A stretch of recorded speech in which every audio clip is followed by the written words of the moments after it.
I've played about 9 hours of Star Wars Zero Company. What did I think of the game? Will it be worth picking up? I'll give my thoughts and answer some of your questions after the intro. Damn clankers.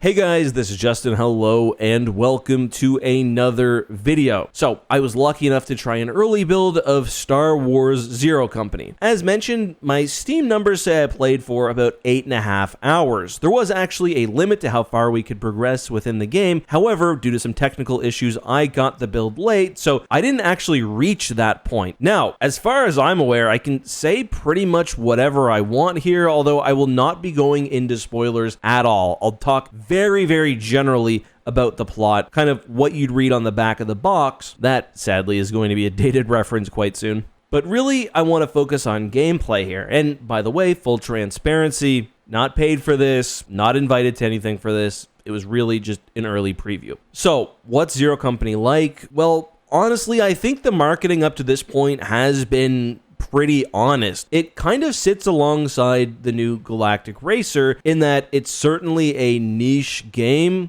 which seems focused on sort of pushing the specific genre it occupies to a good level. Like, this isn't something like Star Wars Battlefront, which had a million different game types and, in my opinion, didn't do any of them super well. This is very much an XCOM style experience. There are some changes from the traditional XCOM formula, some I like, others I don't, but let's start with where you'll be playing most of the game, combat. So for those of you who have never played an XCOM style game, for one, you absolutely should, and I think this is a really good starting point, but I will give a basic overview of how gameplay works. You go into arenas with usually one of several main objectives, and sometimes the objectives progress as you go along, but usually involve killing enemies, or rescuing an ally, or placing a bomb, then exfiltrating. You do this through turn-based combat. You've got a squad of guys, they each have essentially energy through which you take actions, whether it's moving, firing your weapon, using one of your special abilities, going into Overwatch mode to try to fight against enemy movements, whatever. After you take your turn, you watch as the enemy responds and does the exact same thing. A big part of these games is tactical positioning, putting your troops in the best place to take their shot or do their thing and succeed. Now, built on top of this main battle mode, you have character relationships, character training, other game modes, and we'll get to that in a second, but I do want to start this video off with a discussion of what the combat is like, because again, that's where you'll be spending most of your time, and that's where honestly the most interesting moments will occur. I personally am not the most experienced XCOM player, but I'm quite familiar with the franchise, and the main difference that I noticed in this game was a lack of pre-battle action. If you've ever played XCOM, you start most battles off with essentially a fog of war. You move your troops into position, usually towards an objective on a relatively large map without knowing where the enemy is. This makes the battles slightly longer. It also gives you some more options when setting up. Star Wars Zero Company really skips most of this. You're in the action almost immediately. In every battle I fought, if there were enemies on the field at the start, you could see them. Now, reinforcements could come and come out of surprising places. I think that's where you'll probably have your first soldier death, but this is definitely a change which you'll feel subjectively about depending on your experience with XCOM. For me personally, I initially didn't like it, but I ended up appreciating the fact that I was spending more of my time actually in battles, because the one thing that I really began to appreciate as I played this game was how different the various characters are and how you can really make a team which nicely synergizes. For those, again, who have never played an XCOM game, one of the big features is permadeath. With some exceptions, if a character fully dies in battle, they're gone for the campaign. Again, there are exceptions, mostly built around the main character, but you can lose characters, lock yourself out of storylines, and more. The way death works in this game is characters have levels of injury. Having your health bar knocked to the bottom is a level of injury. They can be revived, but that injury stays, with some exceptions, until they're brought home and spend several days healing. So it's like, if you have a big battle, do you want to take your favorite guy who maybe excels in one given role, knowing that he's one knockdown away from dying permanently? That's one of the debates, but also, if you get a guy in a bad enough position, like he gets surrounded by enemies, he's gone, even though he may go into the battle with full health. But that sense of real threat, again, is the fun of these games, so I recommend you play with permadeaths on. But yeah, I mentioned the characters, and to me, this is one area where the game is stronger than past XCOM entries I've played. I know later on in XCOM, as you do training and get this psionic powers and whatever, the characters do start to look really different, but really early on in Zero Company, I developed a squad and a series of tactics which worked for me. The main character is named Hawks. He's fully customizable, he or she actually, from his appearance to his role. My Hawks was a sharpshooter and a commander, so he excelled at getting in a comfortable position, taking shots, and then sharing his energy, which is actually called AP, action points, with the rest of the team. Alongside him, I would usually run the clone trick. You can be quite aggressive with him, as if you upgrade along the right path, he can basically negate some of his injuries, which is very helpful. Then, honestly, the MVP for many of my engagements was actually an astromech droid. You can choose to unlock the astromech bay basically depending on how you invest the credits you earn after each battle, which we'll talk about, but man, he is so useful. He basically is not usually directly in combat, but you get to take equipment into battle, so grenades, smoke grenades, med packs, whatever. The astromech is real nice because he takes 3 versions of each piece of equipment he has and basically exists to move AP around your squad. So he can really save you. Like, imagine you take a 90% shot with someone who's up close to a super battle droid and they miss, which of course they do. That super battle droid might have a rocket cooked and ready to fire off next turn. That could be a death sentence, and then the little R2 unit comes, throws you an extra action point, and you can take another shot. Then you miss again and you die, but it is what it is. In my 4th slot, and sometimes you would have 5 or even more if you were saving someone, I'm not sure what the upper limit is, I would use a variety of characters, often filling in for someone who was injured. But typically, I would like someone who hit pretty hard. One of the main characters is Cab Uppercut. You can do a lot of cool things with him, basically knocking enemies through barriers or into the line of sight of other characters, and that's really useful. One thing that I quite like about the game, however, is how mid-combat the different characters can synergize. Not only can you set up actions which are triggered by other characters, but they all actually have relationships which are developed the more they fight together. So if you do have a core squad, it's kind of a benefit because they do develop these relationships. Then you can use those points to level up aspects of your character, whether melee damage, Overwatch, whatever. They also have dialogue which changes depending on their relationship. So if Hawks is really close with Cab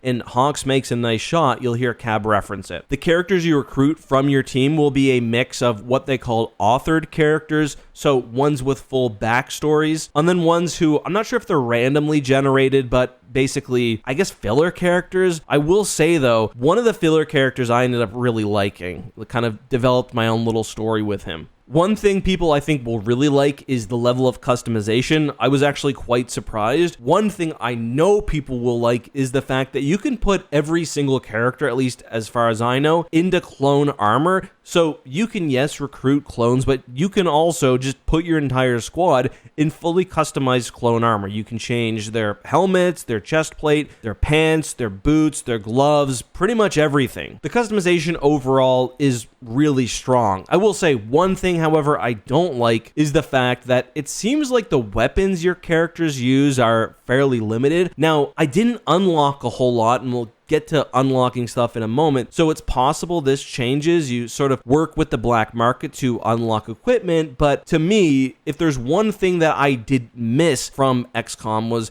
managing not just your soldiers, which this does really well, but also your equipment. I really didn't get very far in this game, and it makes me wonder sort of what's on the other side. Like, I do know, for example, bonds, as you continue to upgrade them and reach the highest level, you unlock some really special abilities. One thing I didn't mention, for example, is that aside from action points, which are refreshed every turn, there's also, I believe it's called initiative, which builds up every time you damage an enemy. So like, I can see you making a team maybe which uses 2 astromechs and focuses heavily on getting as many light attacks as you can off on the first couple of turns, thus building up an initiative move. One, for example, for the droid was every person gets 1 extra action point. The clone trooper had a rocket launcher. Sometimes they're reusable, sometimes not. But yeah, I mentioned that because I believe you can even upgrade some new ones once you level your guys up all the way. I know I'm jumping back into combat here, but you can also upgrade people individually based on their experience. Some have traits, whether it's taunting, assisting enemies with attacking, jumping across the battlefield if you've got a Mandalorian, for example, and there are also at least 8 classes. Honestly, just watch the gameplay that I'm posting. You'll get a good idea of what the combat looks like. The only thing that I noticed was missing was like a fortify ability. So when you're behind cover, obviously you get protection depending on your elevation, the opponent's elevation,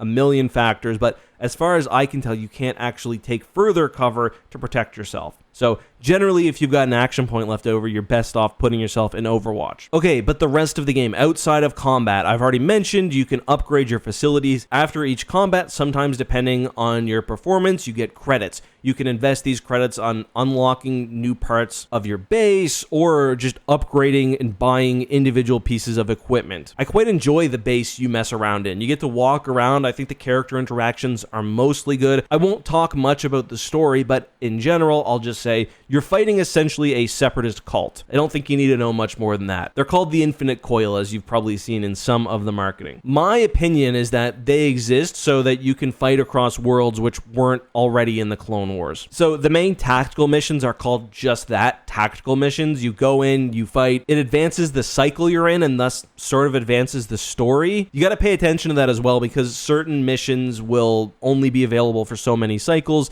Sometimes missions are geared towards specific squad members and will gain you advantages or things you can really miss out on if you don't take the time to talk to people between battles. But alongside that, there are also operations. These are essentially just text missions. You get to make decisions and you can earn everything from credits or equipment to zone influence. The galaxy is split up into 12 different zones. You can use influence to level up these zones and gain benefit, whether it's credits, again, equipment, or the black market. You can also make a lot of this happen with money if you manage to get some of that. I just want to note, though, when the marketing talks about dozens and dozens of planets in the game, I don't know the exact number, but some of those are essentially text box only, so the planet being involved often doesn't really matter. Overall, though, this game is refreshing in that it's pretty much exactly what it was marketed as. Do I have some concerns? Absolutely, and we'll go over them now. Many of them, to be honest, are kind of pretty common ones amongst the genre. The big one is,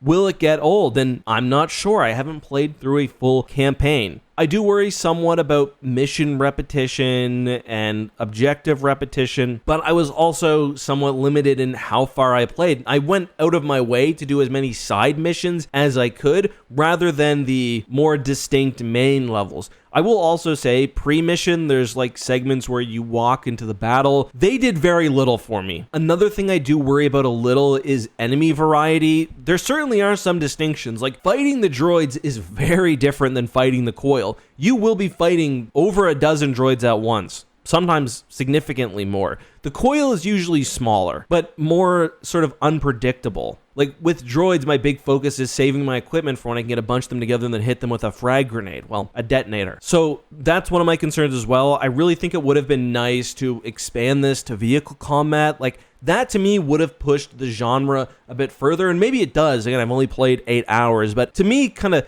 that's the one thing I would have liked to see them go even further in spectacle. And I will say I'm running up against 15 minutes, which is based on the agreement, the amount of footage I can show. So I'll just say, I would pick this up. Like, this isn't a full review, but for me personally, I think this is a game I'm interested in. Would I pre-order? No. Never pre-order a Star Wars game. But, like, this seems to be one of the ethical ones. It comes out this month.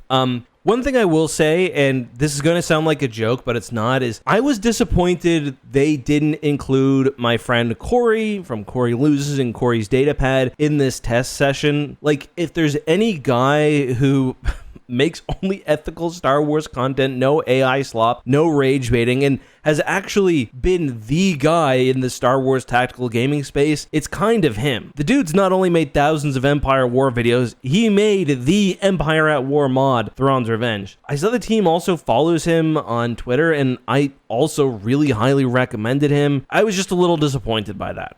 Regarding story, I will say, like, I've got some concerns there. I don't think it's going to be bad or hurt the lore or anything like that. I worry it might be a little boring, but I actually really like the voice actors they have. For Hawk especially, I thought he was great. I said I'd get to some of your questions. I put a comment out on Twitter. I didn't get a whole lot. So here's the thing. After you guys see this video, leave your questions. And if you're interested, I'll do a full another video tomorrow where I go over pretty much everything you guys want to know, at least as far as I can. Again, really the only thing that I can't talk about is some of the spoilers, and I didn't get far enough in the game to see any of them. Like, I know Anakin's in the game based on the trailer, but I didn't get to him. Anyway, I sure enjoyed the game. Those are my thoughts. Let me know yours down below. Bye-bye.